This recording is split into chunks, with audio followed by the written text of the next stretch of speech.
Go for it.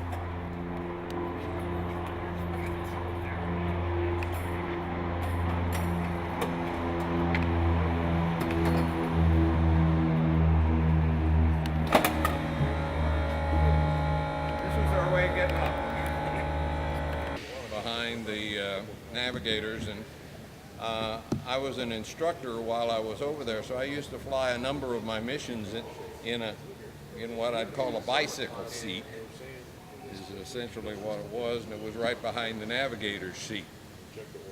So there were three of us in the cockpit at that particular time. We did that when the people were coming over for their first few flights. They'd have an instructor fly over.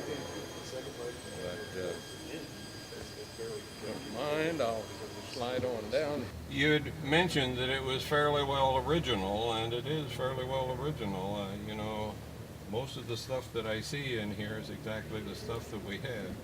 We also had a Fox mic, and I don't see the Fox mic. What is a Fox mic? An FM radio, but there, it was essentially used if you were working with Army troops. You use a Fox mic radio occasionally, but most of the time we were operating, it was all VHF. Maybe occasionally we'd use UHF also, but basically most of the time it seemed like to me we were operating on the VHF frequencies. My memory might not be real great on that, but it seems like that was true. Fuel control panels the same.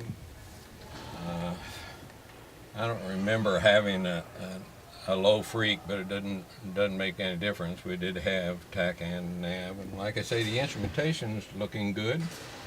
All these buttons seem pretty good to me also. The Bombay doors, I had an interesting time with the Bombay doors one day. We had flown and we had some problems with the gear, and they had us trying to get the gear down using the emergency system, and then we took off.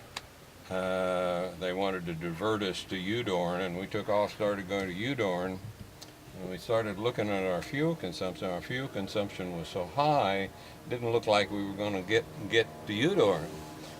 And so we turned around, and what had happened in the process of working with the hydraulic system, the Bombay doors had come open, and when the Bombay doors come open, you know, there's a air spoiler that comes down in front of the Bombay, and that's where all the drag was coming from. Would have been fine if we'd noticed it, but when we flew, these Bombay doors were so lights were so bright, we used to grease pencil them all the time, so that it was hard to see that they in fact were open on us. We didn't realize it.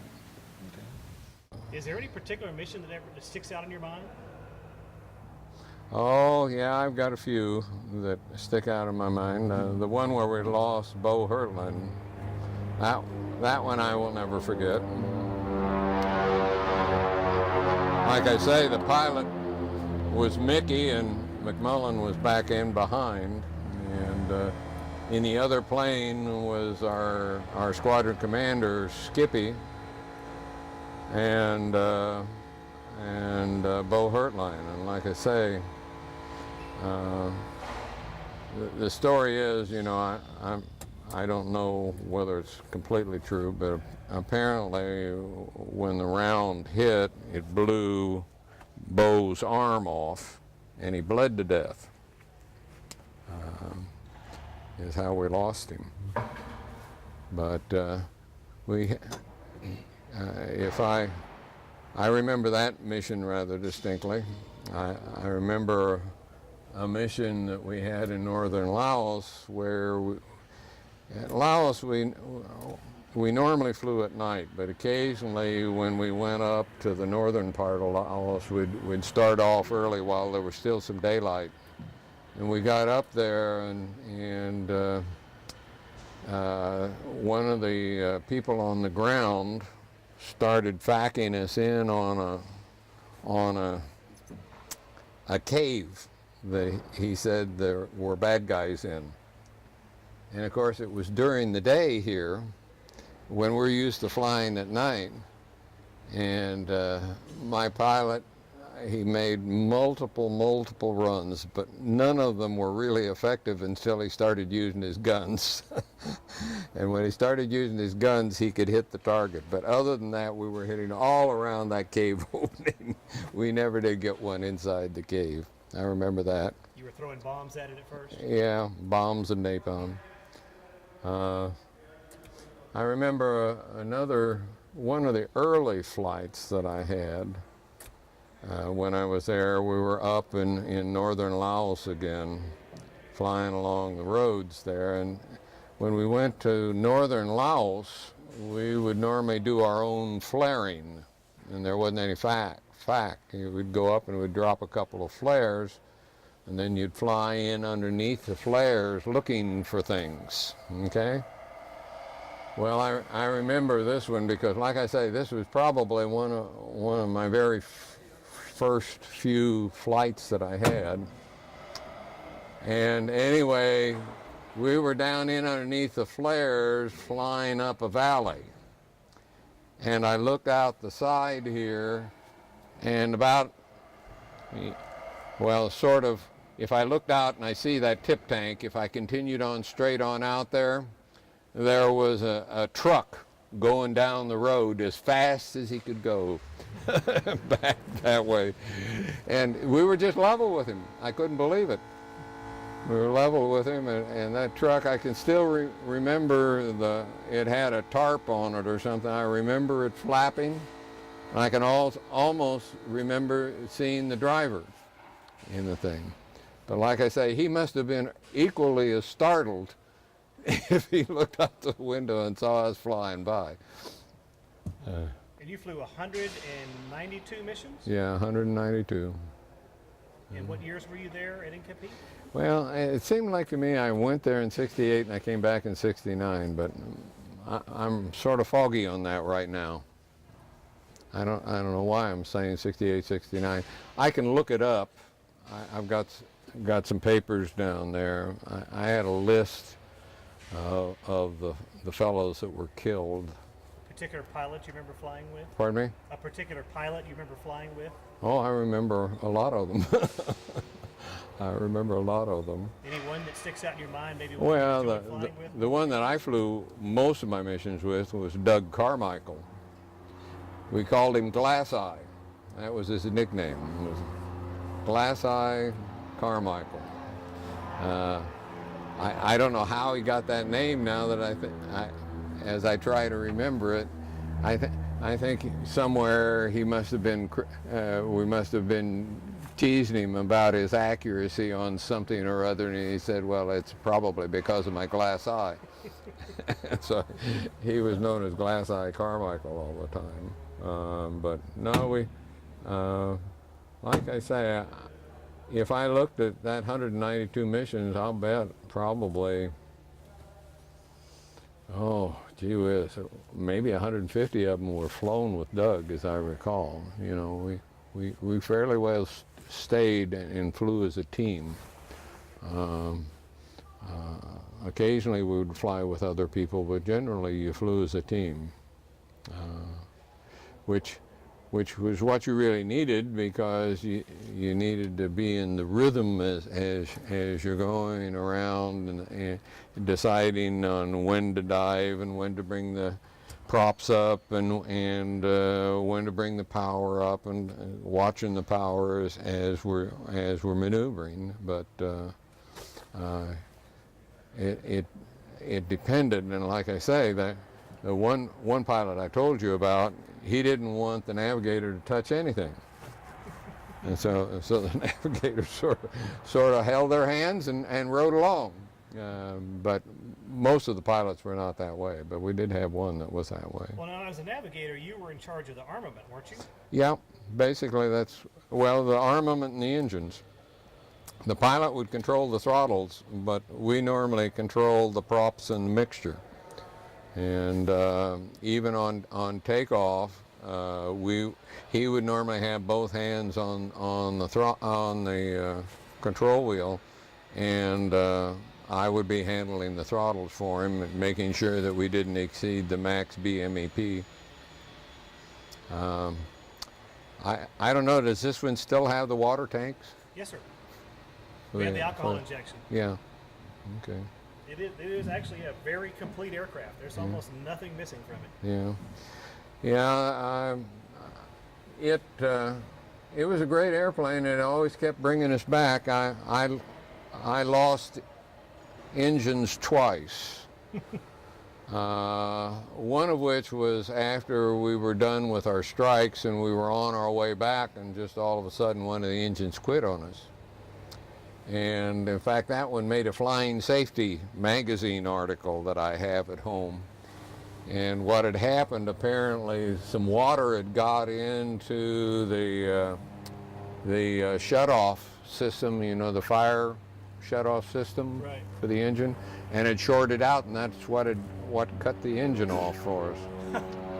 The other one that I remember, I was flying with a fellow by the name, I believe his name was Spring, and he was in TDY from the States. We must have been short of pilots too at one time, and they brought him in from the States. And we had just taken off from NKP, barely had crossed the river into Laos, and we lost an engine. And well, essentially what we did is we just reached up and we jettisoned everything. But it brought us back from both of those without any difficulty.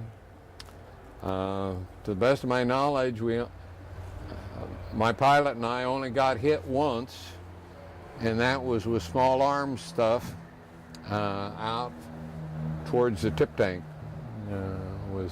Was the only hit we actually took. There were other people that took more battle damage, like that one I said where the 37 millimeter round hit the prop blade.